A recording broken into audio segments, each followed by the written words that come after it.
ইয়া নারু কুনি বারদান ওয়া সালামান আলা ইব্রাহিম। যখন আল্লাহ আদেশ করেন নমরুদের 1 মাসের জ্বলন্ত অগ্নিকুণ্ড, যার 1 কিলোমিটার উপর দিয়ে কোনো পাখি উড়ে গেল, ওটা গইলা নিচে পড়ে যাইত। সুবহানাল্লাহ বলেন। এত বিশাল অগ্নিকুণ্ড, এত বিশাল অগ্নিকুণ্ড, যখন আল্লাহ আদেশ করলেন ইয়া নারু কুনি বারদান ওয়া সালামান আলা ইব্রাহিম, মুহূর্তের মধ্যে ইব্রাহিমের জন্য আগুন শান্তিদায়ক হয়ে যায়। তাফসীরের মধ্যে পাওয়া যায় 1 দিন 2 দিন 3 দিন নয়, হযরত ইব্রাহিম আলাইহিস সালাতু ওয়াস সালাম ওই নমরুদের অগ্নিকুণ্ডের মধ্যে 40 দিন অবস্থান করেছেন। বলেন কতদিন? আর হুজুর বলেন কতদিন? যখন 40 দিন পরে বের করা হলো, ওনার শরীর পুরবে তো দূরের কথা, ওনার শরীরের একটা পশম পর্যন্ত আগুন জ্বালায় না। নমরুদ ডেকে বলে আগুন কি হলো, তোমার পাওয়ার কি কমে গেছে নাকি? এত বিশাল অগ্নিকুণ্ড করলাম, 1 কিলোমিটার উপর দিয়ে পাখি উড়ে গেলে তুমি ভস্ম করতে পারো, জ্বালায় পুরায় সারখার করে দিতে পারো, কিন্তু ইব্রাহিমের শরীরের একটা লুমও তুমি পুড়তে পারলা না। তোমার পাওয়ার কি শেষ? আগুনের জবান খুলে আগুন ডাক দিয়ে বলেন নমরুদ, তোমার যদি আমার শক্তি সম্পর্কে কোনো সন্দেহ হয়, একবার আমার ভিতরে আইসা দেখো আমি আগুন কি করতে পারি, আমি কেমনে করব।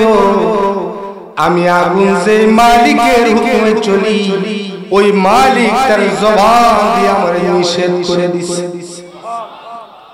ওই মালিক তার জবান দিয়ে আমাকে নিষেধ করে দিচ্ছে। আমি আগুন যেন শান্তিদায়ক হয়ে যায়, আমি এমন শান্তিদায়ক হয়ে আমার সাধ্যের ভিতরে যা ছিল তা দিয়া ইব্রাহিম নবীর আরাম দিছি। এটা প্রমাণ কি?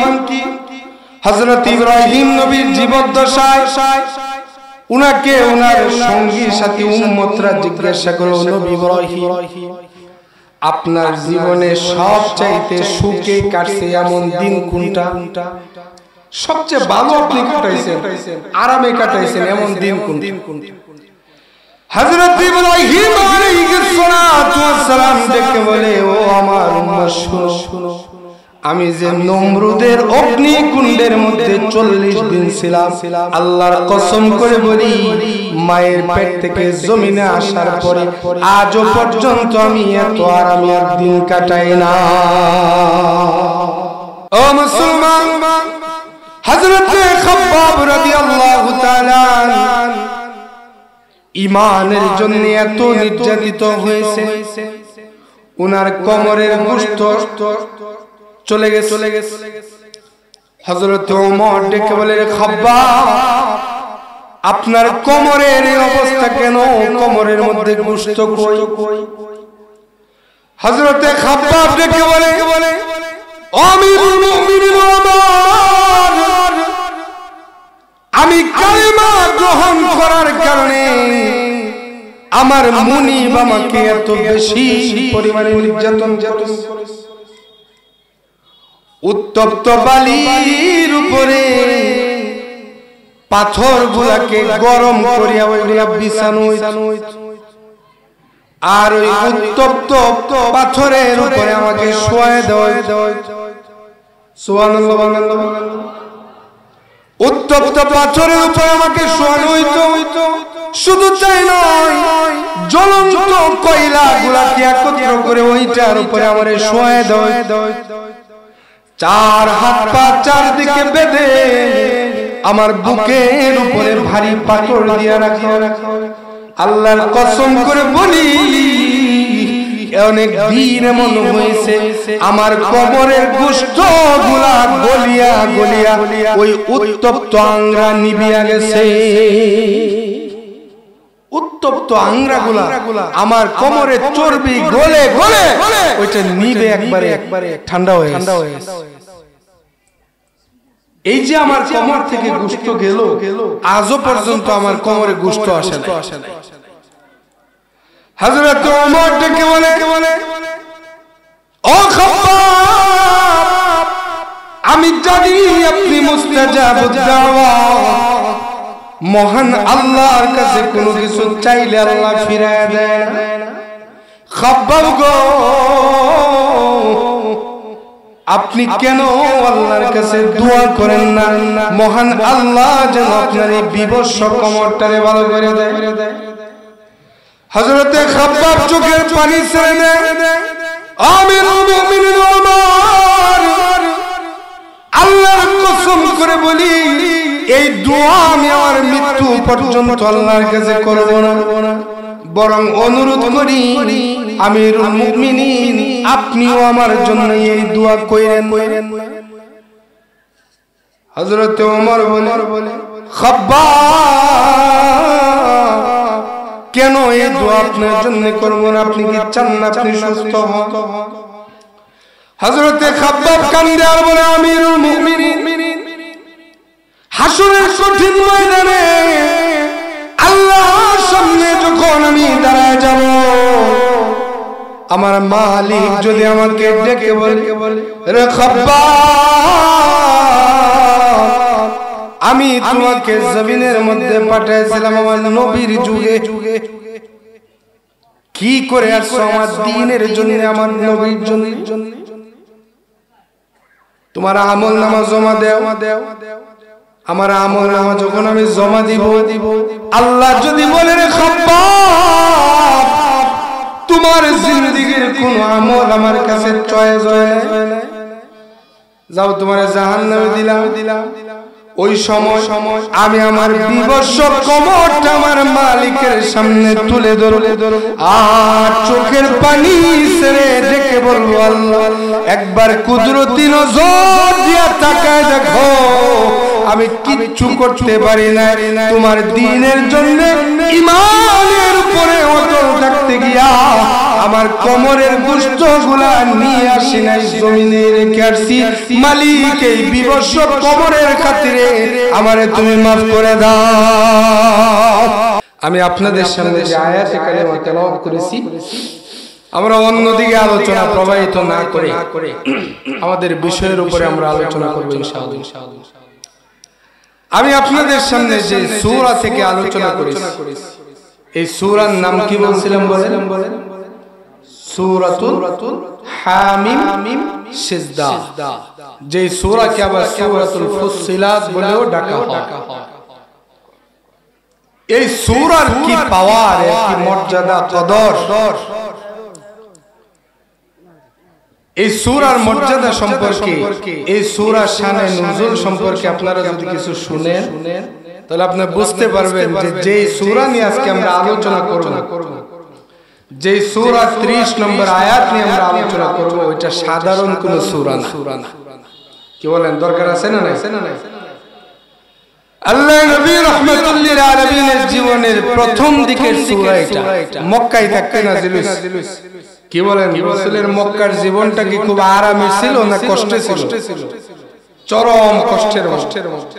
এমন এক সময় সূরা আল্লাহ নাযিল করেন যেই সময় মক্কার কাফের মুশরিকরা সকালে দুপুরে বিকালে তিন বেলায় কিভাবে রাসূলকে দমানো যায় এই চিন্তায় তারা মগ্ন থাকতো। নাউজুবিল্লাহ বলবেন। তারা একটা বৈঠক করলো, আবু জাহেল প্রস্তাব আনছে বৈঠকের মধ্যে যে মুহাম্মদকে আজকে আমরা একটা অফার করব, এই অফার যদি সে মানে তাহলে তো ঠিক আছে, আর যদি না মানে তাহলে তাকে দুনিয়া থেকে সরায় দিই। অফার প্রস্তাব দিবে, কাকে দিয়ে দিবে? রাসূলের কাছের মানুষ দরকার, নাম হলো তার উতবাহ। নাম কি বলেন? উতবাহ। বিশিষ্ট কাফের রাসূলের সম্পর্কে হয় চাচা বলে তোমার ভাতিজাকে তুমি কি অফারগুলো দাও যেহেতু তুমি চাচা তোমার কথা শুনলে সে মানতে পারে মনোযোগ আসেনি আপনাদের উতবাকে রাসূলের কাছে পাঠানো হলো তিনটা প্রস্তাব দিয়ে কয়টা বলেন তিনটা উতবা রাসূলের কাছে গিয়ে কয় মুহাম্মদ ভাতিজা কি দরকার আছে শুধু শুধু মানুষের কাছে শত্রুতা বাড়ানোর জন্য তোমাকে আমাদের নেতৃবৃন্দের পক্ষ থেকে তিনটা প্রস্তাব দিব এই তিনটা প্রস্তাবের একটাও যদি তুমি মেনে নাও তুমি যেটা মানবা ওইটাই তোমাকে সফল করে দেওয়া হবে যদি বলো তিনটা তাহলে তিনটাই আমরা মানি প্রস্তাব কয়টা বলে তিনটা কিতাবের মধ্যে আছে এক নম্বর প্রস্তাব ও মুহাম্মদ তুমি যদি নেতৃত্ব চাও তাহলে পুরা আরবের নেতৃত্ব তোমার হাতে তুলে দিব সুবহানাল্লাহ ও মুহাম্মদ তুমি যদি নেতৃত্ব চাও পুরা আরবের নেতৃত্ব তোমার হাতের মধ্যে আমরা তুলে দিব তুমি যদি সম্পদ চাও তুমি যে পরিমাণ সম্পদ চাইবা ওই পরিমাণ সম্পদ তোমাকে দেওয়া হবে তুমি যদি সুন্দরী নারী চাও এই পুরা আরবের মধ্যে সব চাইতে সুন্দরী নারীর সাথে তোমার বিয়ে দেওয়া কয়টা প্রস্তাব দিয়েছে বলে তিনটা নবী আমার মাথা নিচে দিয়া কিচ্ছু কয় না উতবা বলে মুহাম্মদ জবাব দাও ও মুহাম্মদ এই তিনটা প্রস্তাবের চাইলে একটাও মানতে পারো দুইটাও মানতে পারো চাইলে তিনটাই মানতে পারো সব তোমাকে দেওয়া হবে নবী আমার ডাক দিয়া বলে চাচা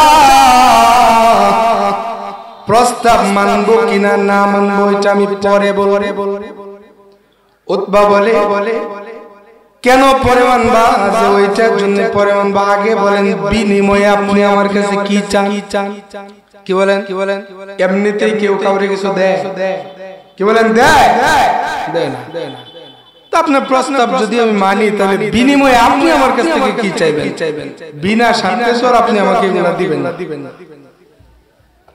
উতবা দেখে বলে মুহাম্মদ তেমন কোন শর্ত তোমার কাছ থেকে চায় না দুইটা জিনিস শুধু তোমার কাছ থেকে ওয়াদা চায় এক নম্বর হলো ও মুহাম্মদ তুমি যে কালেমার দাওয়াত দাও তুমি যে এক আল্লাহর দাওয়াত দাও এই দাওয়াতটা বন্ধ করে দিবা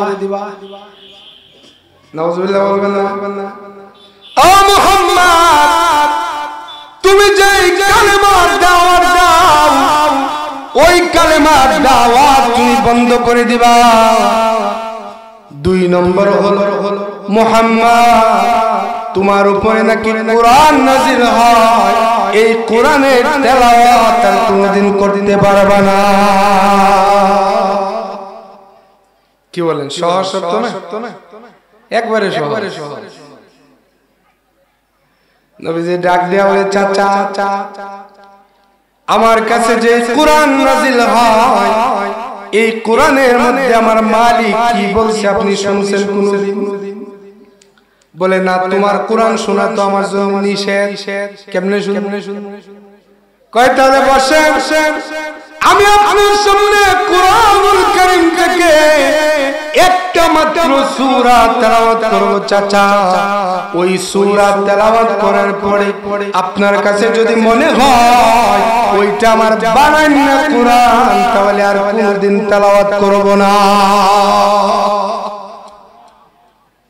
আপনি তো কোনদিন কোরআন শুনেনই নাই একবার শুনেন শোনার পরে দেখেন যে আমি কি ভালো কথা বলি না মন্দ কথা বলি আমার মন গড়া না ওটা আল্লাহর কালাম উতবা মনে কয় এক সূরা শুনলে কি বলে এক সূরা শুনলে আর কি হয় অথচ এই কোরআনের মধ্যে হেদায়েতের নূর ঢুকায় রাখছে কে আরো জোরে বলেন কে এই ঈমান শুনলে একবারে নরাদম মানুষের ঈমান পর্যন্ত জিন্দা হয়ে যায় এটা কোরআনের মুজিজা আল্লাহ কোরআনুল কারীমের মধ্যে বলেন ইন্নামাল মুমিনুনা আল্লাযীনা ইযা যুকিরাল্লাহু ওয়াজিলাত কুলুবুহুম ওয়া ইযা তুলিয়াত আলাইহিম আয়াতুহু যাদাতুহুম ঈমানা। আল্লাহ বলেন যারা মুমিন তারা কোরআন তেলাওয়াত শুনলে দুইটা আসর তাদের মধ্যে হয়। এক নম্বর হলো আল্লাহর ভয় অন্তরের মধ্যে ঢুকে যায়, মুমিন কাঁপতে আরম্ভ করে দিবে, তার দিলের ভিতরে ভয় তৈরি হয়ে যাবে, কম্পন তৈরি হয়ে যাবে। দুই নম্বর হলো তার ঈমান বাড়তে আরম্ভ করবে। সুবহানাল্লাহ। মুফাসসিরিনে কেরাম বলেন শুধু মুমিন নয়, যার ভিতরে ঈমানের বিন্দু মাত্র অংশ নাই, যে ব্যক্তি কোরআন বুঝে না, কোরআন পড়তে পারে না, ওই ব্যক্তির সামনেও যখন কোরআনুল কারীম তেলাওয়াত করা হয়, ওই ব্যক্তির ঈমানের দরজার মধ্যে নাড়া দেয় কে? এটা হলো কোরআনের মুআজিজা। আবু লাহাব তো এটা জানে না, না জানি না কয় মুহাম্মদ ঠিক আছে, তুমি যদি আমার সত্য মানো তোমার এক সূরা না শেষ মাসে আমি শুনলাম, সমস্যা কি? পড়ো এক সূরা। নবীজি ওই দিন যে সূরা তেলাওয়াত করেছেন ওই সূরাটাই হলো সূরাতুল হামিম সিজদা, যে সূরা 30 নম্বর আয়াত আমি আপনাদের সামনে তেলাওয়াত করছি। সুবহানাল্লাহ বলেন। তাহলে এই সূরার মধ্যে কি গুরুত্ব আছে না নাই?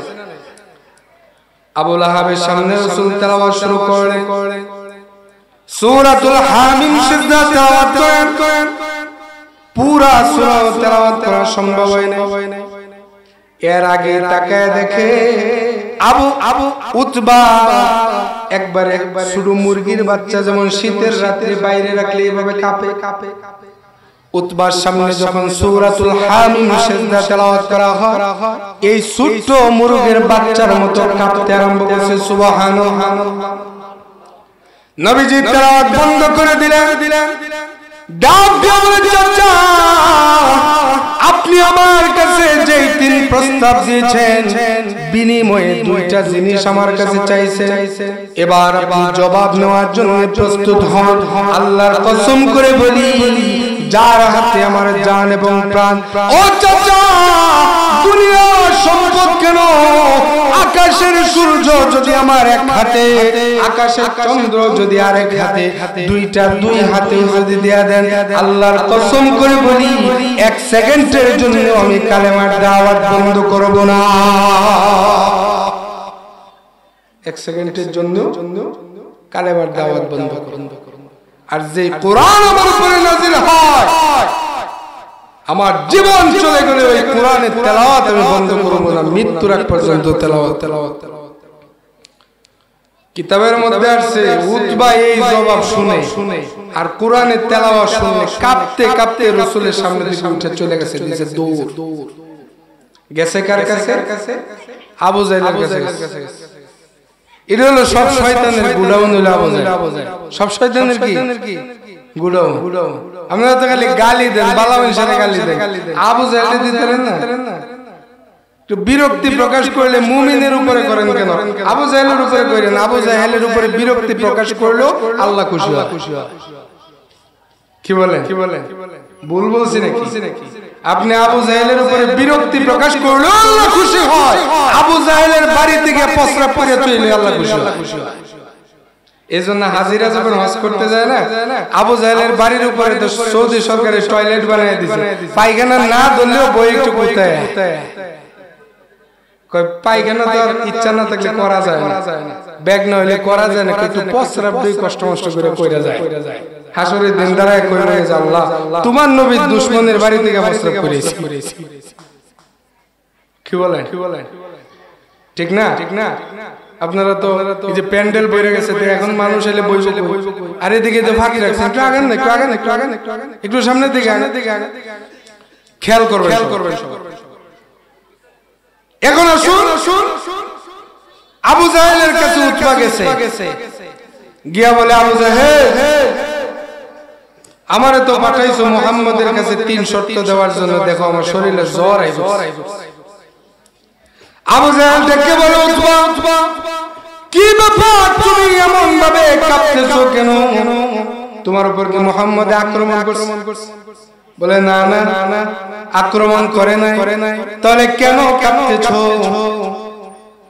উতবা ডেকে বলে ও আবু জাহেল, আজকে আমি মুহাম্মাদের কাছে যাওয়ার পরে আমাকে কুরআনুল কারীমের তেলাওয়াত শোনাই।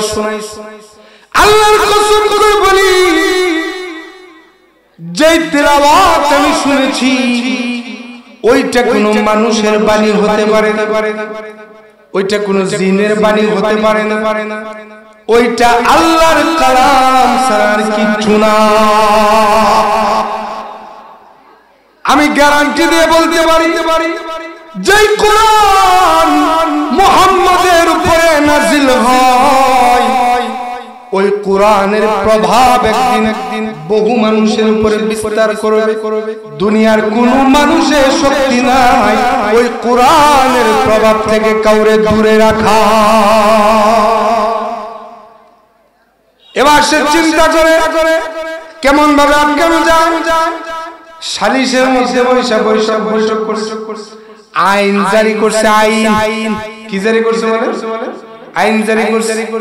আল্লাহ কোরআনুল কারীমের মধ্যে আগে থেকে রাসূলের কাছে তারা যে গোপন চুক্তি করছে ওইটা প্রকাশ করে দিচ্ছে। সুবহানাল্লাহ। আল্লাহ কোরআনুল কারীমের মধ্যে বলেন ওয়াকালাল্লাযীনা কাফারু লা তাসমাউ লিহাযাল কুরআন ওয়ালগাউ ফীহি লাআল্লাকুম তাগলিবুন।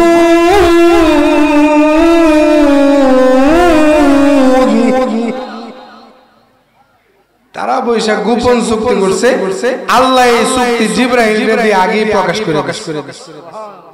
আল্লাহ কয় নবী ওয়াকালাল্লাযীনা কাফারু, কাফেররা একে অপরের সাথে চুক্তি করতেছে, বলাবলি করতেছে, আইন পাস করতেছে। লা তাসমাউ লিহাযাল কুরআন, তারা বলাবলি করে মুহাম্মাদের কোরআন তোমরা কেউ শুনো না। যেহেতু চুক্তি করছে, আইন পাস করছে, তার মানে অর্থ দাঁড়ায় সাবধান, আরবের কেউ মুহাম্মাদের কোরআন তেলাওয়াত শুনতে যাইবা না। যদি যাও তাহলে কি বিচারের মুখোমুখি হতো। আইন তাহলে কি করবা? মুহাম্মদ যখন কোরআন তেলাওয়াত করে তখন তোমাদের কাজ কি? কোরআন শোনা তোমাদের কাজ না। এই কাজটা যে কি, তারা কি শয়তানি চক্রান্ত করে, ওইটাও আল্লাহ তাদের ভাষায় আল্লাহ কোরআনের মধ্যে নাযিল করেছে। ওয়ালগাউ ফীহি লাআল্লাকুম তাগলিবুন।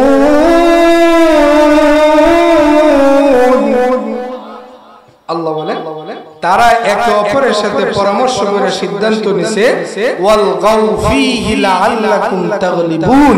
হে নবী, আপনি যখন কোরআন তেলাওয়াত করবেন তখন কেউ মনোযোগ দিয়ে যেন কোরআন না শুনে বরং ওই জায়গার মধ্যে গিয়ে যাতে হট্টগোল করে। তার মানে এখন থেকে কাফের মুশরিকদের কাজ হলো নবীজি যখন কোরআন তেলাওয়াত করবে ওই কোরআন কেউ মনোযোগ দিয়ে শুনবে না, কারণ হেদায়েতের নিয়তে না শুনলেও হেদায়েত দিতে যায়। তাহলে করবে কি? এই কোরআনুল কারীম যখন চক্রান্ত। আচ্ছা বলেন তো এই চক্রান্তের মাধ্যমে তারা কি কোরআনুল কারীমের তেলাওয়াতকে বন্ধ করতে পারছে? আজও কোরআন আছে না নাই? আবু জাহেলের কি আছে?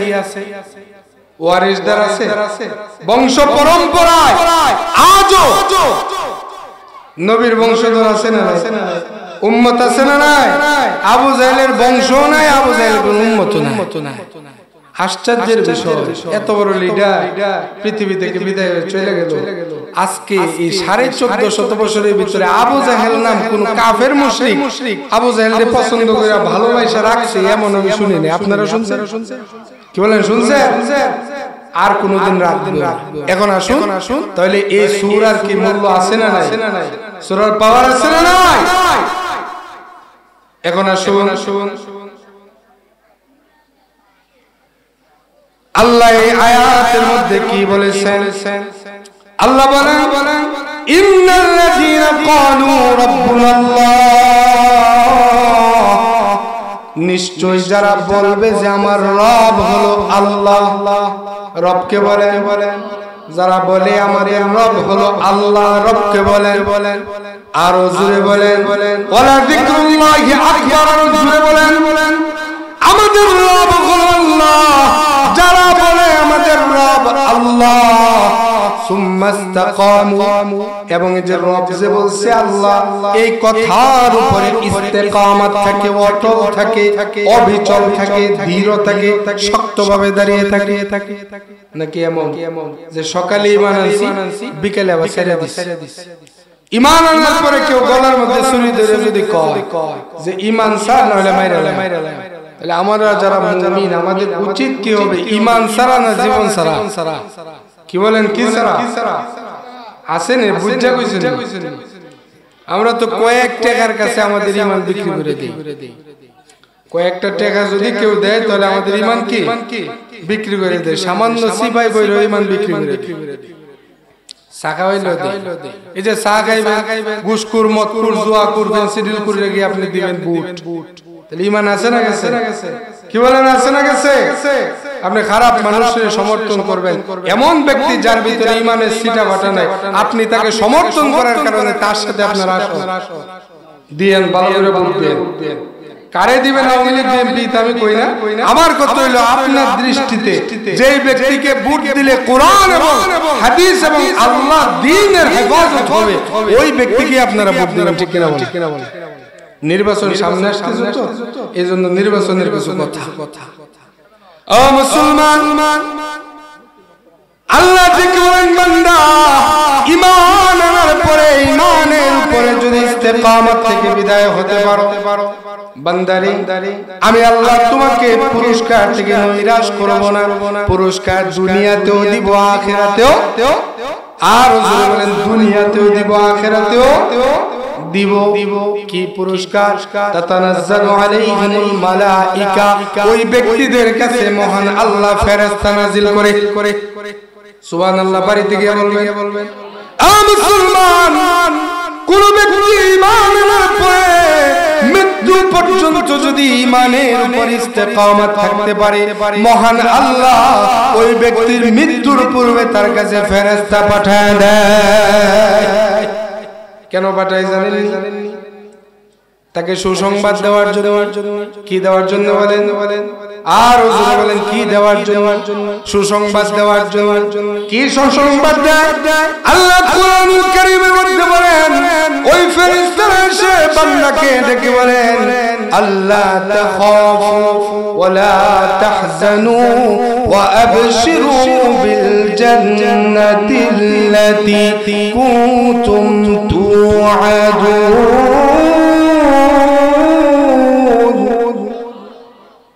তারা সুসংবাদ।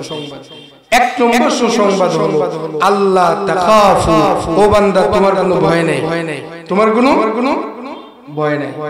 ওয়ালা তাহজানু, তোমার কোনো চিন্তা নাই।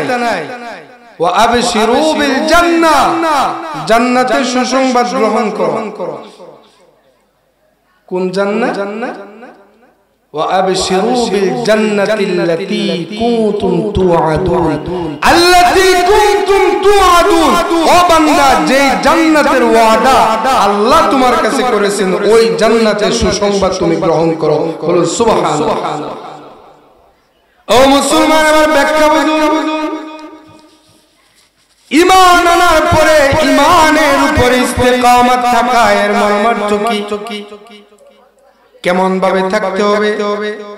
যেমন ঈমান এনেছিলেন নবী রাসূলগণ, মৃত্যু পর্যন্ত শিরক করেনি, তাদেরকে দিয়ে সম্ভব। কি বলেন? তারা কি শিরক করছে? কবিরা গুনাহ তো করে নাই, সগীরা গুনাহ করে নাই। নবীরা সবাই মাসুম। আসেন আপনি সাহাবীদের বেলায় ঈমান এনেছেন, মৃত্যু পর্যন্ত দুনিয়ার কোন মানুষের শব্দ ছিল না তাদেরকে দিয়ে শিরক করা। এমন সাহাবী চরম নির্যাতনের মধ্য দিয়ে গেছেন, কিন্তু শিরক করেন নাই। আল্লাহ নবীর একজন সাহাবী মহিলা উত্তপ্ত তেলের মধ্যে তাকে ঢুকায় দেওয়া হলো।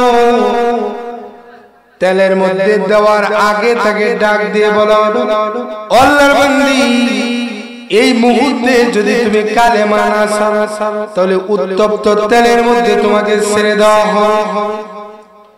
নবী সাহাবী দেখে জীবন চলে যাবে, ঈমান দিতে পারবো না। তুমি আমাকে গরম তেল দেখাও, আল্লাহর কসম করে বলি তুমি তো দেখতেছো তেলের মধ্যে টকবক টকবক করে ফুটতেছে, আমি দেখতেছি ওই তেলের ভিতরে ঢোকার সঙ্গে সঙ্গে আমি জান্নাতের সুঘ্রাণ পাইতেছি। তোমার কাছে মনে হয় আমার তেলে দিয়ে ভাই যাওয়া লাগবে? না না, তুমি যে তেলের ভয় পাও ওই তেলের ভিতরে আমি জান্নাতের ঘ্রাণ পাইতেছি। সুবহানাল্লাহ। ও মুসলমান, হযরত খাব্বাব রাদিয়াল্লাহু তাআলা ঈমানের জন্য এত নির্যাতিত হয়েছে, ওনার কোমরের গোশত চলে গেছে। হযরত ওমর ডেকে বলে, খাব্বাব আপনার কোমরের এই অবস্থা কেন? কোমরের মধ্যে গোশত কই? হযরত খাব্বাব ডেকে বলে, আমিরুল মুমিনিন ওমর, আমি কালেমা গ্রহণ করার কারণে আমার মুনিব আমাকে এত বেশি পরিমাণে নির্যাতন করেছে।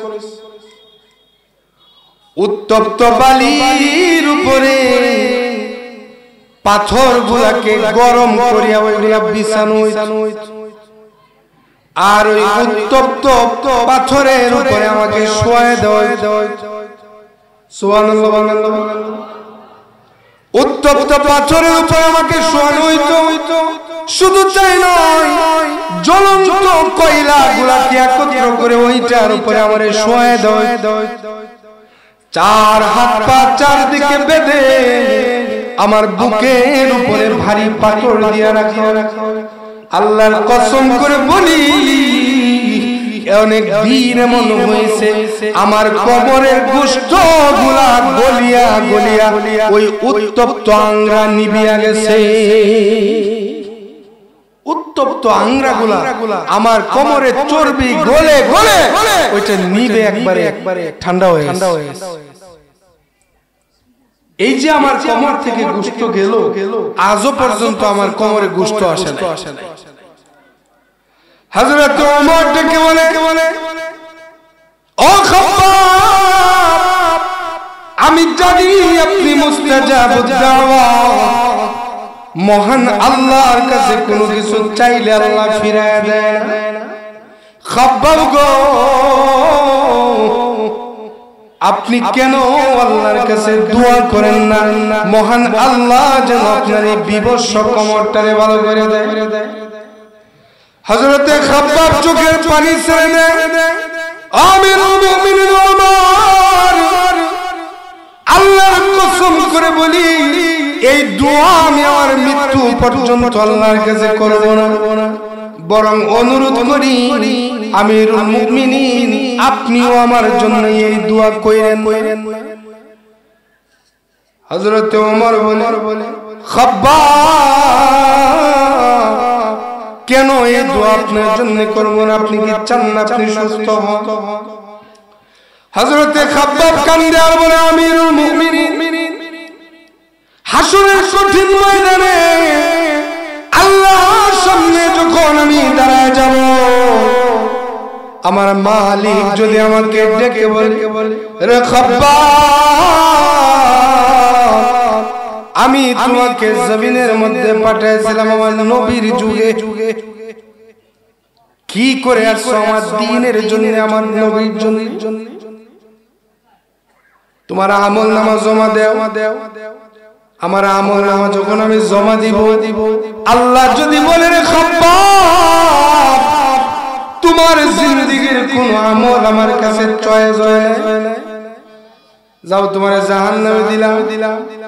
ওই সময় আমি আমার বিবশ কোমরটা আমার মালিকের সামনে তুলে ধরব আর চোখের পানি ছেড়ে ডেকে বলবো, আল্লাহ একবার কুদরতি নজর দিয়া তাকায় দেখো, আমি কিচ্ছু করতে পারি না, তোমার দ্বীনের জন্য ঈমানের উপরে অটল থাকতে গিয়া আমার আমার কোমরের গোশতগুলা নিয়ে আসি নাই, জমিনে রেখে আসছি। মালিক, এই বিবস্ত্র কোমরের খাতিরে আমারে তুমি মাফ করে দাও।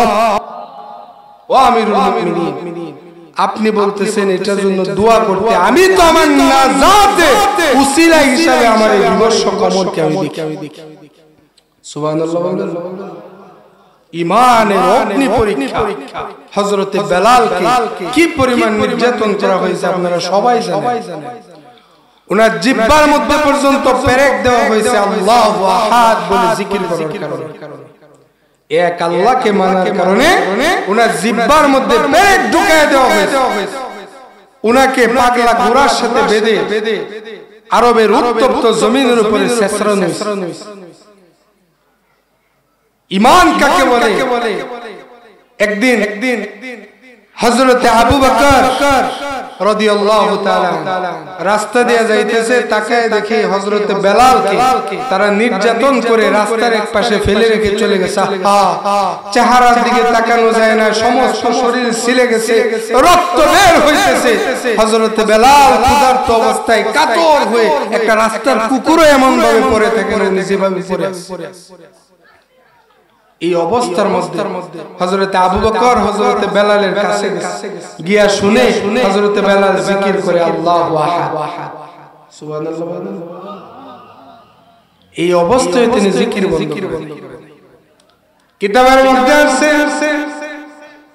হযরতে আবু বকর ডাক দিয়া বলে, রে বেলাল, আমি যতটুকু শুনেছি তোমার জবানের এই জিকিরের কারণে তোমার উপরে এত নির্যাতন।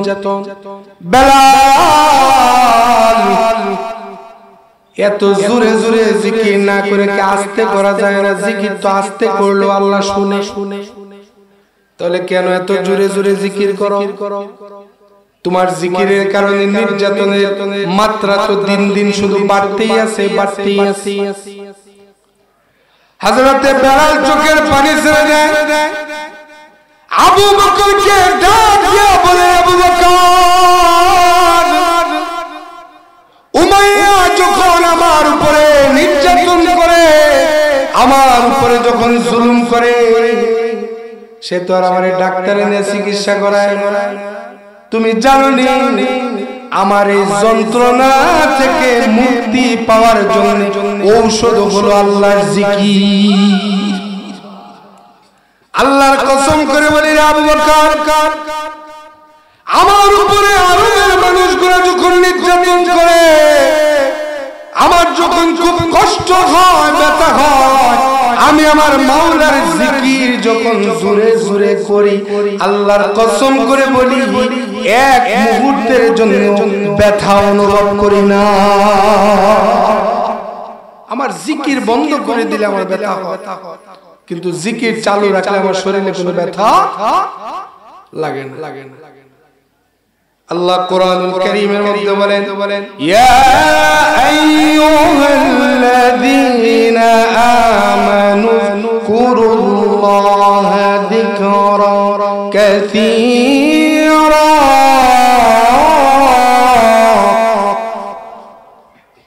আল্লাহর জিকির কম করার জন্য বলছে না, বেশি করার জন্য। কাসীরান শব্দের অর্থ হলো প্রচুর, এর কোনো পরিমাণ নাই। মুমিন সদা সর্বদা যার জিকির করবে তিনি হলেন কে? আল্লাহ। আপনি বসে আছেন, মনে মনে জিকির করেন, দাঁড়ায় আছেন জিকির করেন, কাজ করতেছেন জিকির করেন, শুইতে গেছেন জিকির করেন। মুমিনের কলব আল্লাহর জিকিরের বাইরে কখনো যেতে পারে। যে কলবের মধ্যে আল্লাহর জিকির আছে, ওই কলবের মধ্যে শয়তান ঢুকতে পারে না। আর যেখানে আল্লাহর জিকির নাই, ওইটার ভিতরে কে আছে বলে? মিস্টার ইবলিস।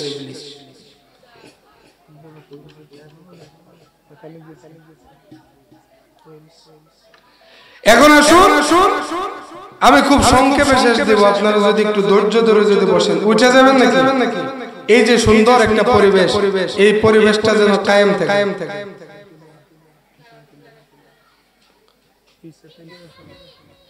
এখন আসুন, তাতানাজ্জালু আলাইহিমুল মালায়েকা, ফেরেশতারা এসে বলবে, আল্লাহর বান্দা, তুমি তো ঈমান আনছো, আর ঈমানের উপরে কি অটল রয়েছো। আল্লাহ তাখাফু, তোমার কোনো ভয় নাই। কিসের ভয় নাই? যে তুমি মরার পরে তোমার কি হবে এই নিয়ে তোমার কোনো ভয় নাই। বান্দা তুমি কবরে যাইবা, জান্নাত পর্যন্ত পৌঁছায় দেওয়ার জিম্মাদারিত্ব স্বয়ং আল্লাহ। ওয়ালা তাহজানু, বান্দা তোমার কোনো পেরেশানি নাই, কোনো দুশ্চিন্তা নাই, কোনো দুঃখ নাই। কিসের দুঃখ নাই? অর্থাৎ দুনিয়ার মধ্যে যা ফেলে রেখে যাচ্ছ ও বান্দা, ওইগুলা নিয়ে কোনো পেরেশানি তোমার নাই। তোমার সন্তান দুনিয়াতে রেখে যাচ্ছ, জিম্মাদার স্বয়ং আল্লাহ। তোমার মাল তুমি দুনিয়াতে রেখে যাচ্ছ, ওইটা সঠিক ব্যবহার করাবে কে বলে? আল্লাহ। ও বান্দা কোনো টেনশন নাই। ওয়াবশিরু বিল জান্নাহ, জান্নাতের সুসংবাদ গ্রহণ করো। কোন জান্নাত? আল্লাতী, ওই জান্নাত কুনতুম তুআদুন, যে জান্নাতের ওয়াদা তোমার মালিক তোমার সাথে করেছে। সম্মানিত হাজিরিন, এই যে দুনিয়ার মধ্যে আপনার সন্তান রেখে যাবেন, আপনার মাল রেখে যাবেন, এগুলা সৎ ব্যবহার না হয়ে যদি অসৎ ব্যবহার হয় তাহলে কি বিপদ আছে না? আরো জোরে বলেন, বিপদ আছে না?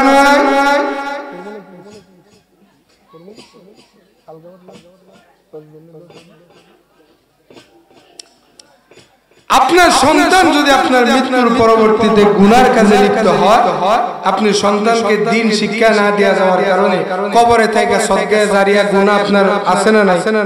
কি বলেন, আছে না নাই? সন্তান যদি নামাজ পড়ে দুই হাত তুলে যদি দোয়া করে, সব আছে না নাই?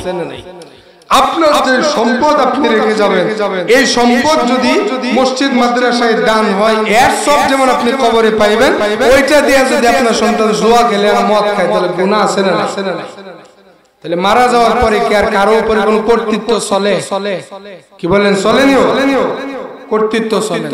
এই জন্য মারা যাওয়ার আগে নিজের পুঁজি নিজে তৈরি করতে হবে। এটা বুদ্ধিমানের কাজ। তাহলে পুঁজি কিভাবে আসবে? এই যে আজকে মাদ্রাসা এবং মসজিদের মাহফিল করা হয়েছে, আপনাদের মসজিদের মাহফিলে তো আমি 3 বছর ধরে আসতেছি। মসজিদের কাজ শুরু থেকে আমি দেখতেছি, এখনো পর্যন্ত টাইলস লাগানো হয় না, অনেক কাজ